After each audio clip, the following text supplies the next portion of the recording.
Bismillahirrahmanirrahim. Assalamualaikum warahmatullahi wabarakatuh.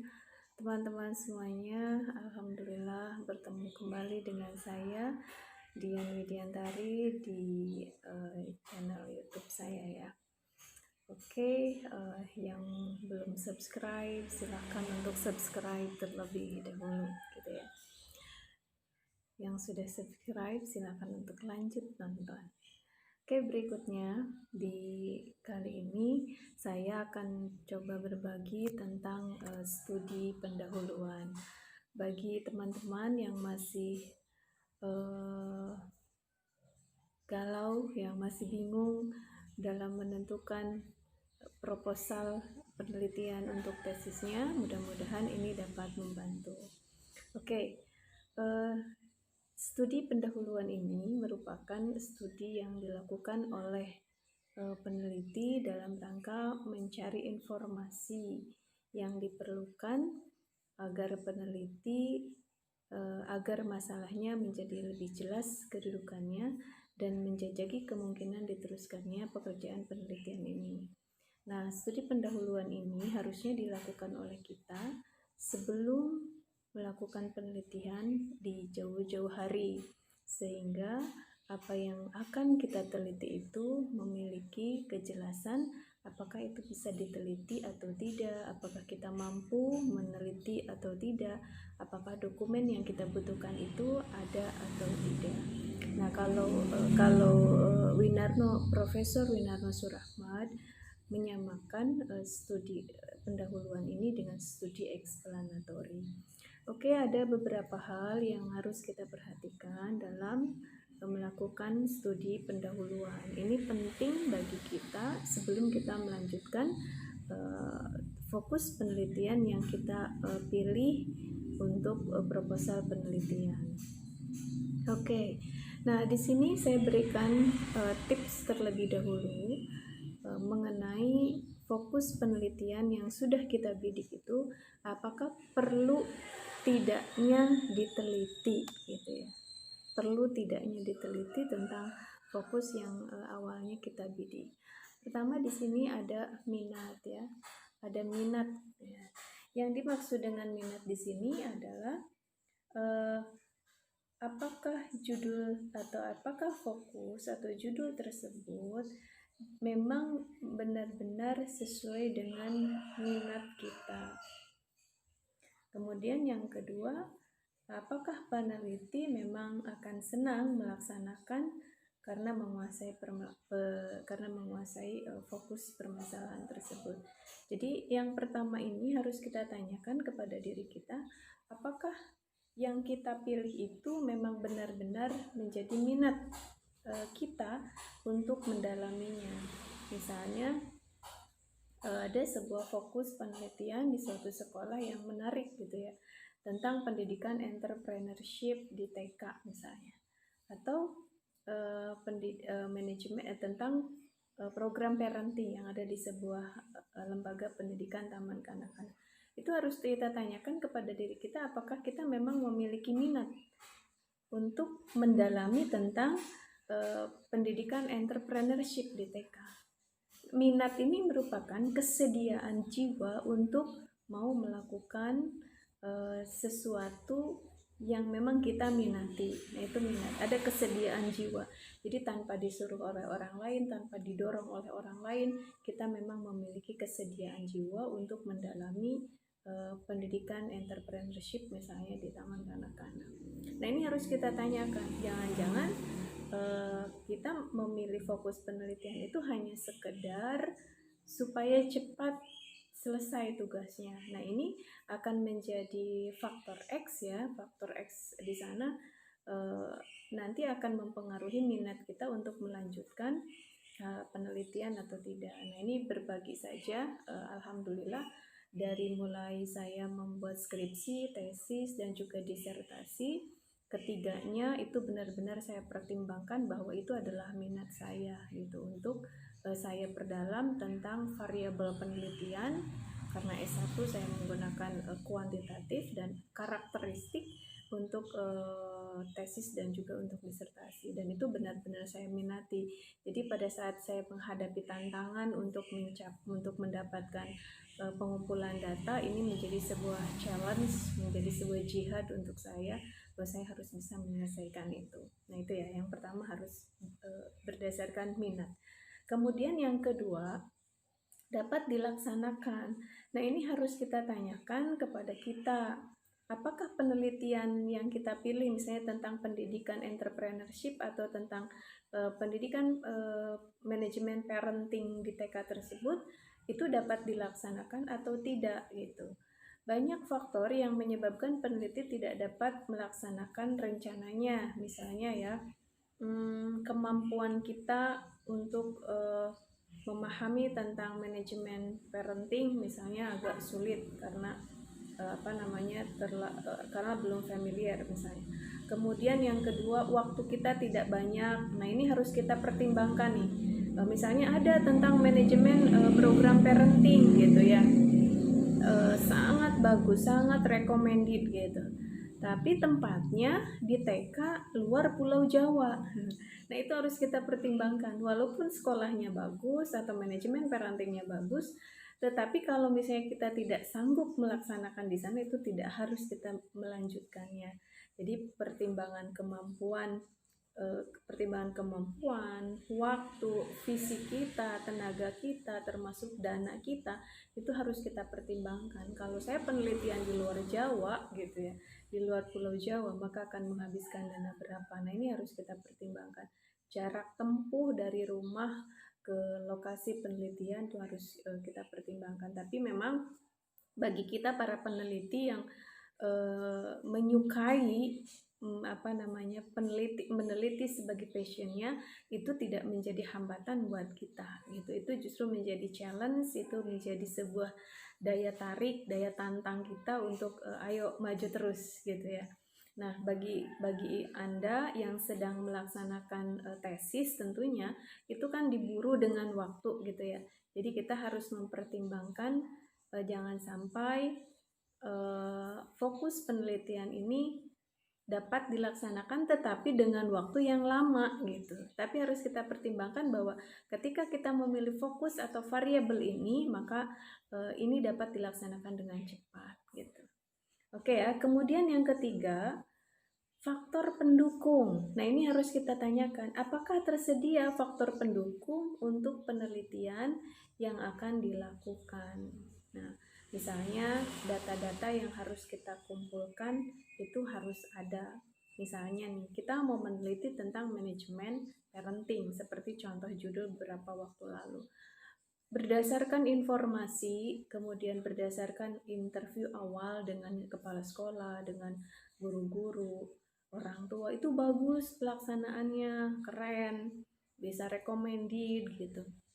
Nah, giliran kita, ada tidak Bu jadwal secara terprogram, perencanaan yang jelas, materi? Ternyata mereka tidak punya itu dokumen-dokumen itu. Nah itu juga akan menyulitkan peneliti. Nah kemarin waktu live streaming itu ada yang bertanya kepada saya, Bu bagaimana kalau di sana sudah dilaksanakan? Tetapi dokumen tidak ada, apakah harus peneliti yang membuatkan? Nah ini pertanyaan. Nah tidak harus kita yang membuatkan, justru ya kita harus mencari sekolah yang memang lebih baik dari itu. Jadi ketika mereka berbicara ini manajemen parentingnya bagus gitu, nah itu harus disertai dengan dokumen-dokumen yang lengkap, karena ini menjadi sebuah pertimbangan bahwa penelitian kita ini perlu dilanjutkan atau tidak, atau perlu diteliti tidaknya. Keberadaan dokumen menjadi salah satu pertimbangan ya.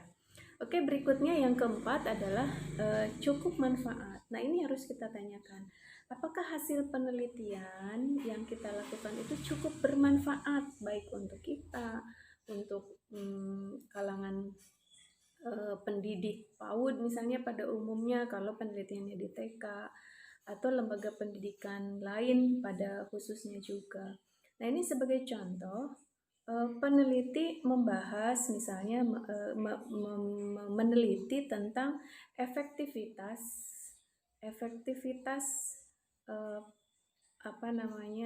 program parenting gitu ya. Ternyata setelah membaca beberapa dokumen, kemudian beberapa dokumen, jurnal-jurnal gitu ya, dari buku-buku, ternyata hasilnya bahwa manajemen parenting itu tidak berkontribusi terhadap pola pengasuhan orang tua misalnya. Nah, ini tidak harus kita lanjutkan penelitian ini karena beberapa penelitian yang lalu telah menyebutkan bahwa tidak ada hubungannya gitu ya antara manajemen parenting dengan pola pengasuhan. Nah, ketika kita menemukan data seperti itu, maka kita tidak harus melanjut. Tetapi ketika ada hasil penelitian bahwa manajemen program parenting ini memang berkontribusi terhadap pembentukan karakter anak di rumah, nah ini harus kita lanjutkan, tetapi kita akan mencoba meneliti tapi dari sisi yang lain, dari angle yang lain. Apakah dari metodenya yang berbeda, analisisnya yang berbeda, itu. Nah, itu beberapa pertimbangan yang harus kita lakukan sebelum kita menjatuhkan pilihan terhadap sebuah fokus ataupun judul penelitian. Ya, perlu tidaknya diteliti. Pesan saya yang paling penting sekali, yang paling penting minat itu menjadi salah satu pijakan, karena di minat ini kita akan mencoba memperdalam ya. Dengan adanya minat kita akan mencoba memperdalam apapun tantangannya gitu. Oke, selanjutnya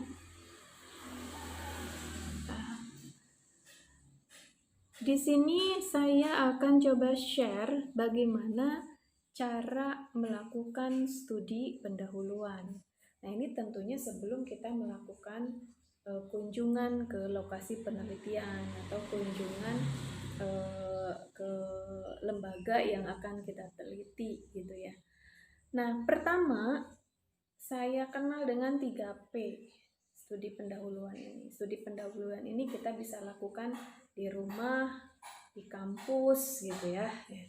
Di rumah, di kampus, ataupun ya kita bisa mengunjungi sendiri tempat-tempat yang memang akan jadi bidikan untuk kita pilih sebagai lokasi penelitian.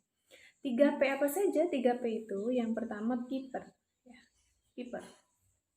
Kita wajib hukumnya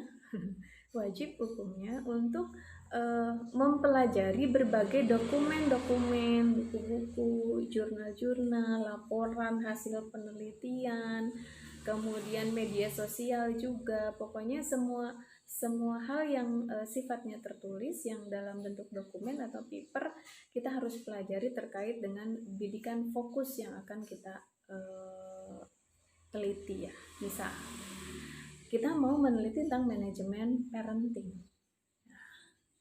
Nah, berarti kita harus baca dokumen tentang manajemen parenting di buku-buku, di jurnal-jurnal, artikel, blog-blog ya, supaya menambah pemahaman kita terhadap fokus penelitian yang akan kita teliti.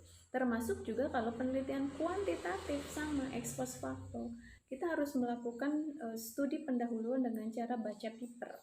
Karena kita harus tahu, misalnya di contoh judul beberapa waktu lalu saya pernah menyampaikan tentang motivasi dan kepuasan kerja terhadap produktivitas. Maka kita harus cari permasalahan tentang rendahnya produktivitas guru. Itu di data-data, baik itu di surat kabar, akhirnya itu menjadi sebuah data gitu. Termasuk juga hasil penelitian para pengawas, hasil penelitian Dinas Pendidikan ataupun Kemenag tentang rendahnya produktivitas guru. Jadi betapa pentingnya studi literatur yang dilakukan oleh peneliti, karena ini akan menjadi alasan akademik seorang peneliti untuk bisa melanjutkan penelitian tersebut atau tidak gitu. Ya, jadi banyaklah membaca, karena di studi pendahuluan ini akan lebih meyakinkan kita sebagai peneliti. Nah, pada saat saya dulu kuliah di kampus ya, di UIN Bandung, kemarin mengambil S3, itu profesor saya bercerita, Prof. Dadang Kahmat. dia bercerita tentang anaknya yang mempelajari, yang melakukan studi pendahuluan itu selama 6 bulan di Unpad. Itu cukup luar biasa ya, untuk studi pendahuluan saja, untuk disertasi sampai 6 bulan. Itu saking seriusnya dia melakukan sebuah penelitian gitu.